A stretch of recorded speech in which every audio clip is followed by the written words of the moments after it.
శ్రీరామ రామయనుచును ఏ మానవుడైన గాని ఏర్పడమదిలో ఆ రామ విభుని దలిసిన కారాకులు డొల్లినట్టు కర్మము డొల్లును రామా.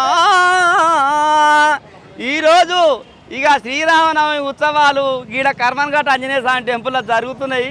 ఇక శ్రీరాముల వారి ఉత్సవాల గురించి ఆ విశిష్టత గురించి మనం ఇక్కడ భక్తులని అడిగి తెలుసుకుందాము. ఇక రారి చూద్దాం. ఈరోజు శ్రీరామనవమి ప్రత్యేకత గురించి, సీతమ్మ వారి గురించి, రాముల వారి గురించి రెండు విషయాలు చెప్పండి. రాముడు మనకి మర్యాద పురుషోత్తముడు. మనం అంటే ఇన్ని అవతారాలలో రామావతారమే గొప్ప అవతారం. ఎందుకంటే ఆయన సహజంగా మానవునిలాగా బతికి నిరూపించిన ఏకైక అవతారం రామావతారం. సో ఈ రోజుకి రాముని మనం అందుకే కొలుస్తున్నాం. సో ఈరోజు శ్రీరామనవమి కాబట్టి సీతారాముల కళ్యాణం చూసి రామలక్ష్మణుల దర్శనం చేసుకుంటే చాలా మంచిదని ప్రతి ఇయర్ ఈ గుడికి వస్తాం. ఇప్పుడు మన స్వామికి నైవేద్యాలు ఏమేమి స్పెషల్ ఏమైనా ఉంటుందా ఈరోజు? ఈరోజు ఉంటుంది బెల్లం పానకము, పెసరపప్పు, ఇవి నైవేద్యంగా మెయిన్గా ఇవాళ పెట్టేది. ఎందుకంటే ఎండాకాలం కదా, సో బెల్లం పానకం అనేది బాడీలో ఉన్న హీట్ని బాగా తగ్గిస్తుంది. సో అందుకే స్వామివారికి కూడా ఈ పానకం అంటే మహాప్రీతి కాబట్టి దీన్ని నైవేద్యంగా. వడపప్పు స్పెషల్గా ఎందుకు పెడతారు? వడపప్పు స్పెషల్గా ఎందుకు పెడతారో తెలియదు కానీ సో వడపప్పు అండ్ బెల్లం పానకం అనేది మెయిన్గా మనం నైవేద్యంగా ఎక్కిస్తున్నాం. ఈ రామాయణం గురించి మరి అన్నదమ్ముల అనుబంధం గురించి ఇది చూస్తే సరిపోద్ది అంటారు. వీళ్ళ ఎంత వాల్యూస్ ఉంటాయా? రామాయణం అనేది మన ఇతిహాసాలు రెండు, ఒకటి భారతం, ఇంకోటి రామాయణం. రామాయణం మనకి ముందుగా వచ్చింది. సో మెయిన్గా మన రిలేషన్షిప్స్ గురించి మెయిన్గా చెప్పేది రామాయణం.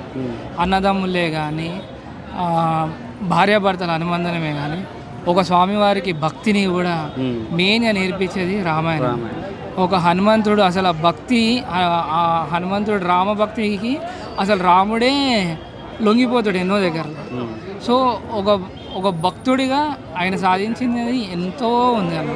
సో మనం కూడా అంటే రామనామ స్మరణ చేస్తూ మనము కూడా ఏదైనా అచీవ్ చేయొచ్చు మన లైఫ్లో. ఇలా శ్రీరామనవమి అందుకనే గుడికనే వచ్చినాం కర్మఘాట్ హనుమాన్ టెంపుల్కి. ఇప్పుడు ఎప్పుడు లేని జనం శ్రీరామనవమి అంటే ఏంది అసలు? ఏంది నాకైతే ఈ కథ ఏందో అర్థమైతే లేదు. ఏంది చెప్తారా? మీకేమైనా తెలిస్తే చెప్తారా? మాకైతే తెలియదు, అంతైతే తెలియదు నాకైతే. వచ్చినాం గుడికి, కొబ్బరికాయ కొట్టినాం, ఓ సిప్ప తిన్నాం, ఫోటో దిగినాం, పోతున్నాం, అంతేనా? అట్లాని కాదు, దేవుని భక్తి మీద వచ్చినాం. బ్యాక్లాగ్స్ ఉంటే తీరాలి, ఇంట్లో పరిస్థితులు మంచిగా ఉండాలి అని అన్ని సంతోషం గురించి వచ్చినాం. ఈరోజు ఏం చేస్తారు మీరు? స్పెషల్గా ఉంటారా మీరు? స్పెషల్ అంటే ఇంకా తినకుండా వచ్చినాం పొద్దుగాల. అదే ఉపవాసం ఉంటాం కానీ. ఉపవాసం ఉంటాం ఇవాళ వరకు. అట్లా ఏం కోరుకున్నావు దేవుని? దేవునా డిగ్రీల బ్యాక్లాగ్స్ అన్ని పోవాలి, మంచిగా చదువుకోవాలి, అప్పులు ఇప్పుడు ఉండొద్దు, సంతోషంగా బతకాలి, అందరు బాగుండాలి, అందులో మనం ఉండాలి. అట్లా అని దేవుని కోరుకుంటే అన్ని నెరవేరుస్తాడా? మనం చేసే పని ఉంటుందా? మనం చేయాల్సిన అవసరం లేదు, మనం చేయాలి, దాని తగ్గట్టు మనం పని చేయాలి. పని చేయకపోతే ఎట్లా? ఆయన సపోర్ట్ ఇస్తాడు, మనం తగ్గట్టు చేయాలి. ఈరోజు వాళ్ళ పెళ్లి రోజు, వాళ్ళు ఈరోజే కలిసిరు. రాముల వారు సీతమ్మ ఈరోజు కలిసి. ఈరోజు ఇంకా ఏమన్నా ఇప్పుడు ఉన్న సమాజంలో అన్నదమ్ములు ఎలా ఉండాలంటే ఒక రామాయణం చూస్తే సరిపోతుంది, అలాంటి ఏమన్నా మంచి ఇంకా రామాయణం చూస్తే చాలా అన్యోన్యత కనిపిస్తుంది, చాలా కలిసిమెలిసి ఉండడం కనిపిస్తుంది. దర్శనం చేసుకురా? దర్శనం మంచిగా అయిందా? కళ్యాణం ఎన్ని గంటలకు అయిపోయిందా? ఇంకా ఉందా? ఇంకా ఉంది, చేస్తున్నారు. ఎన్ని గంటలకు అయిపోతుంట కళ్యాణం? ఇంకా తెలియదు. కళ్యాణం అయిపోయినాక ఏంటి స్పెషల్ ఏమన్నా పెడతారా? అన్నదానం పెట్టొచ్చు. కాకుండా ప్రత్యేకంగా రాములవారి సీతమ్మకు స్పెషల్ ఏంటి? అవి పానకం చేస్తారు, ఇంకా రవ్వ, వడపప్పు రవ్వ ఉంటుంది. అయ్యే ఎందుకు ఇష్టం వాళ్ళకి తెలుసా? వాళ్ళ ప్రసాదం తెలుసు. సరే, ప్రత్యేకత ఏంటి సార్ శ్రీరామనవమి ప్రత్యేకత? జై శ్రీరామ్. శ్రీరాముడు నవమి ఎందుకు జరుపుకుంటామంటే మనం ముఖ్యంగా దశరథ మహారాజు కుమారుడు శ్రీరాముడు. అయితే తండ్రి మాట జవదాటని వ్యక్తిగా శ్రీరాముడు కైకేయి ఇచ్చిన మాటకు అనుగుణంగా అడవిపాలు అయినాడు. 14 సంవత్సరాలు వనవాసం చేసినాడు అతను. దీన్ని ఆదర్శంగా తీసుకొని ఆదర్శ పురుషుడుగా అవతరించినాడు శ్రీరాముడు. తర్వాత సీతమ్మకు ఏకపత్ని వ్రతుడుగా కూడా అతడు వ్యవహరిస్తూ ఒకే బాణం ఒకే మాట. ఒకే మాట ఒకే పత్ని ఒకే భార్య. చాలామంది ఈ రోజులలో ఒక భార్యను మించి 2-3 భార్యలతో కూడా సహజీవనం చేస్తూ ఉన్నారు. కానీ శ్రీరామచంద్రుడి వెంట ఎంతోమంది పడ్డాడు. శూర్పణఖ, తర్వాత చాలామంది రాక్షస రూపంలో వచ్చి వాళ్ళు అతన్ని వశపరచుకోవడానికి చాలా ప్రయత్నం చేస్తున్నారు. అయినప్పటికీ శ్రీరాముడు ఏకపత్ని వ్రతుడుగానే ఉంటూ దేశానికి ప్రపంచానికి కూడా ఒకే మాట ఒకే బాణం అనే నినాదాన్ని అందరికీ చూపించి మార్గదర్శకంగా ఉంటూ అందరూ కూడా అతని బాటలో నడవాలని మనము దారి చూపించిన వ్యక్తిగా మనము చెప్పుకోవచ్చు. తర్వాత ఒక తండ్రి మాటను జవదాటని వ్యక్తిగా ఉంటూ తండ్రి మాటను ఏ విధంగా ఉండాలి అంటే ఈ రోజులలో తండ్రి ఒక మాట చెప్తే కొడుకులు వినడం లేదు.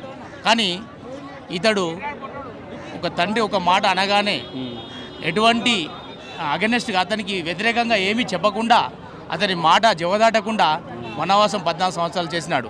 అలాగే తమ్ములను ఏ విధంగా చూసుకోవాలి. ఈ రోజులలో అన్నదమ్ములు అనుబంధం అనేది ఎవరికీ లేదు. తన తండ్రి మాట జవదాటకుండా ఉండి అన్నదమ్ముల అనుబంధం ఏ విధంగా ఉండాలి, తన తమ్ములతో ఏ విధంగా ఉండాలి అనేది తను చాటి చెప్పినాడు. ఒక మాట కోసము భరతునికి తన దేశాన్ని కూడా అప్పచెప్పేసి అతడు వనవాసం వెగినాడు. భరతుడు తాను చేసిన తప్పు తెలుసుకొని తన యొక్క అన్న యొక్క చెప్పులు తలపైన మోసుకొని మొత్తం ప్రపంచానికి కూడా తమ్ముడు అన్నతో ఏ విధంగా మెలగాలి అనే ఆదర్శవంతంగా ఒక మంచి ఆదర్శమైన తమ్ములుగా వాళ్ళు చేసుకొని మన దేశానికి ఒక మాటను ఇవ్వడం జరిగింది. కాబట్టి రాముని యొక్క బాటలో నడిచినప్పుడు మనకు ఎటువంటి ప్రాబ్లమ్స్ ఉండకుండా మనం మంచి పురుషులుగా మంచి వ్యక్తులుగా కూడా మనము ప్రపంచంలో మన జీవనం సాగించవచ్చు అని చెప్పేసి మనం చెప్పుకోవచ్చు. తన ఒంటిపైన ఎన్నో రకాల నగలు బట్టలు వేసుకొని కూడా అతను అనుభవించవచ్చు. కానీ ఎటువంటి వస్త్రాలు లేకుండా కూడా ఎటువంటి ఆభరణాలు లేకుండా అవసరమైతే రాజ్యాలున్న పాదరక్షలు విడిచిపెట్టి కూడా అతను తన యొక్క బాటను అడవి పాలు సాగించి ఆదర్శవంతమైన జీవితం సాగించి ప్రపంచం నలుమూలల తన కీర్తిని చాటినాడు. జై శ్రీరామ్. జై శ్రీరామ్. Thank you.